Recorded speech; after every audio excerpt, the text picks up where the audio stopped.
சேகர் கமலோடைய இயக்கத்தில் குபேரா அப்படின்ற படம், ராஷ்மிகா மந்தனா, தனுஷ், நாகார்ஜுனா இப்படி நிறைய பேர் இந்த படத்தில் நடிச்சிருந்தாங்க. படம் ரிலீஸ் ஆனதுக்கு அப்புறமா தெலுங்கு ஆடியன்ஸுக்கு இந்த படம் ரொம்ப பிடிச்சிருந்துச்சு. ஆனால் தமிழ் ஆடியன்ஸ் இதை பார்க்க பிச்சைக்காரன் படம் மாதிரி தானே இருக்குது அப்படின்ற மாதிரி ரொம்ப ஈஸியாகவே அதை டேக்கிள் பண்ணி தூக்கிட்டாங்க. ஆனால் என்னதான் ஒரு மிக்ஸ்டு விமர்சனமாக இருந்தாலும் இந்த படமும் தமிழில் ஓரளவுக்கு நல்ல வரவேற்பு தான் அப்படின்னு சொல்லணும். ஆனால் எதிர்பார்த்த அளவுக்கு ஒரு படத்தை ஹிட் கொடுக்க முடியலையே அப்படின்ற மாதிரி தான் இப்போ சேகர் கமலா இருக்கார்.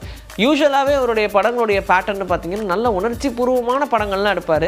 கொஞ்சம் அவருடைய ஃப்ளேவரை சேஞ்ச் பண்ண உடனே நடா இந்த படம் போகலையே, பேசாமல் நம்ம பழைய பேட்டர்னுக்கே போயிடுவோம் அப்படின்னு சொல்லி சேகர் கமலா மறுபடியும் அவருடைய பழைய பேட்டர்லேயே இப்போ கதைகளை உருவாக்க ஆரம்பிச்சிட்டாரு. அதுக்கு அடுத்தபடியாக எந்த நடிகரோட இணைவார் அப்படின்னு பார்த்தா நானியோட பேச்சுவார்த்தை நடந்துட்டு இருக்கான். நானியுமே ஒரு நல்ல பிளாக் பஸ்டர் ஹிட் வேணும் அப்படின்ற மாதிரி தான் காத்துக்கிட்டு இருக்காரு. அதுக்கேற்ற மாதிரியே மறுபடியும் சேகர் கமலாவோட ஒரு காம்போவில் வரும்போது டெஃபினட்டாக இவங்க ரெண்டு பேர் நினச்சதும் நடக்கும் அப்படின்ற மாதிரி நம்புறாங்க. பேச்சுவார்த்தைலாம் ஓகே ஆயிடுச்சு. சீக்கிரமாகவே இந்த படத்தை பற்றின அப்டேட்ஸ் நமக்கு வரும் அப்படின்னு சொல்லியிருக்காங்க. கூலி படத்துடைய ப்ரமோஷன்லாம் ஸ்டார்ட் ஆயிடுச்சு. ஏன்னா ஆகஸ்ட் 14 இந்த படத்தை ரிலீஸ் பண்ணுறோம் அப்படின்னு சொன்னதுனால லோகேஷ் கனகராஜோட இயக்கத்தில் ரஜினி அவர்களுடைய நடிப்பில் இந்த கூலி படத்துடைய வேலைகள்லாம் ரொம்ப வேகமாக நடந்துட்டு இருக்கு. 2 படத்தளத்துக்கும் போயிட்டு இருக்காரு. ஒன்று ஜெயிலர் படத்துடைய ஷூட்டிங் ஸ்பாட்டு, இன்னொன்று இந்த கூலி படத்துடைய டப்பிங். இப்படி 2த்துக்குமே போயிட்டு இருந்தாரு. கூலி படத்துடைய டப்பிங் கிட்டத்தட்ட முடிகிற ஸ்டேஜுக்கு வந்தோடனே ரஜினி அவர்கள் அவங்களோட சீன்லாம் பார்த்ததுக்கப்புறமா படத்தை டோட்டலாக பார்த்ததுக்கப்புறமா லோகேஷ் கனகராஜா பயங்கரமாக பாராட்டியிருக்காங்களாம். இது இன்னொரு தளபதி மாதிரியான ஒரு படம் அப்படின்ற மாதிரி சொன்ன வார்த்தைகள்லாம் லோகேஷ் கனகராஜுக்கு ஒரு மிகப்பெரிய நம்பிக்கையும் ஒரு பெரிய பெருமையும் தேடி கொடுத்துருக்குன்ற மாதிரி தான் சொல்லியிருக்காங்க. அவரே சொல்லும் போதும் செம்ம ஹாப்பியாக தான் சொல்லியிருக்காரு.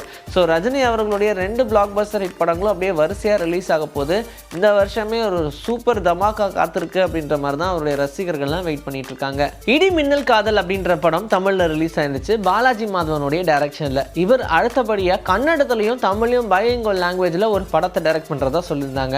படத்துடைய ஹீரோ யாருன்னு கேட்டால் ஷாக் ஆயாச்சு. ஏன்னா கன்னட சூப்பர் ஸ்டாரான சிவராஜ்குமார் தான் இந்த படத்தில் ஹீரோ அப்படின்ற மாதிரி சொல்லியிருக்காங்க. படம் ஒரு இன்வெஸ்டிகேஷன் அண்ட் த்ரில்லர் பேஸ்டான ஒரு திரைப்படம். ஸோ இதில் காப்பாக நடிக்கிறாரு அப்படின்னு சொல்லியிருக்காங்க. ஆல்மோஸ்ட் இந்த படத்துடைய வேலைகள்லாம் முடிஞ்சிருச்சு. இங்கேருந்து சடால்னு கன்னடத்துக்கு ஜம்ப் ஆகிருக்கிறத நினச்சி இங்கே தமிழில் இருக்கக்கூடிய நிறைய பேர் பாராட்ட பொழிஞ்சு வந்துட்டு இருக்காங்க. கூடவே சிவராஜ்குமார் அவர்களுமே இப்போ தான் இந்த மெடிசன், அந்த டாக்டர், அந்த ஹாஸ்பிட்டல் அப்படின்னு சொல்லி எல்லாத்துலேருந்தும் தள்ளி இருக்காரு. ஏன்னா அந்த அளவுக்கு ரொம்ப சிக்காக இருந்தார். இப்போ ஓரளவுக்கு ரெடி ஆயாச்சு.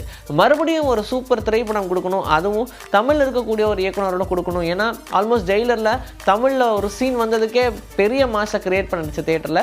அதனால் அவருக்கு தமிழ் ஆடியன்ஸையும் பெரிய ரசிகர்கள் பட்டாளம் இருக்குது அப்படின்றதுனால தமிழ்லேயும் ஒரு படத்தை கொடுத்தோன்ற மாதிரி கட்டாயத்தில் இருந்தார். அதுக்கான ஒரு நேரம் இப்போ வந்துருச்சு அப்படின்னு தான் சொல்லணும்.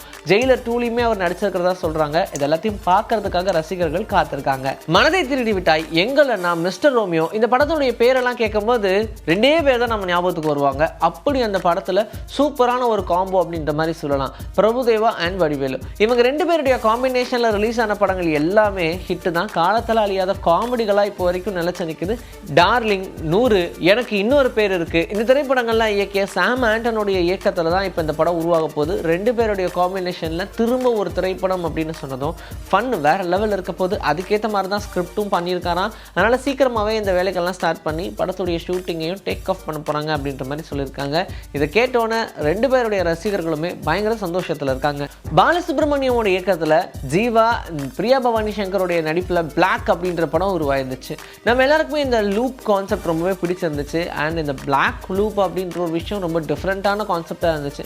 என்னதான் ஹாலிவுட் படங்கள்லாம் பார்த்து இன்ஸ்பயராக இந்த படம் எடுத்திருந்தாலும் இந்த படம் தமிழ் ரசிகர்களுக்கு கொஞ்சம் புதுசாகவே தான் இருந்துச்சு. படத்தை எப்படி முடித்தாங்க, கதை எங்கே அப்படின்னே புரியாத மாதிரி கொஞ்சம் கன்ஃபியூஷன் இருந்தாலும் பார்க்கும்போது ரொம்ப திகிலாகவும் த்ரில்லராகவும் இருக்குது அப்படின்ற மாதிரி தான் இந்த படத்துக்கு வரவேற்பும் வந்துருச்சு. ரொம்ப கம்மி பட்ஜெட்டில் எடுத்த இந்த பிளாக் திரைப்படம் நல்ல வரவேற்பு அப்படின்னே சொல்லலாம். அந்த நம்பிக்கையிலேயே அடுத்ததாக பாலசுப்ரமணிய இயக்கத்தில் மறுபடியும் ஜீவா இணைஞ்சு ஒரு படம் பண்ண போகிறதா சொல்லிட்டு இருந்தாங்க. இப்போ அந்த படத்துடைய துவக்க விழாவானது நடந்திருக்கு. ஸோ ஆல்மோஸ்ட் இந்த படமும் கன்ஃபார்ம் தான். மறுபடியும் ஒரு ஹிட் கொடுக்க ரெடி ஆயிட்டாங்கன்ற மாதிரி தான் சொல்கிறாங்க.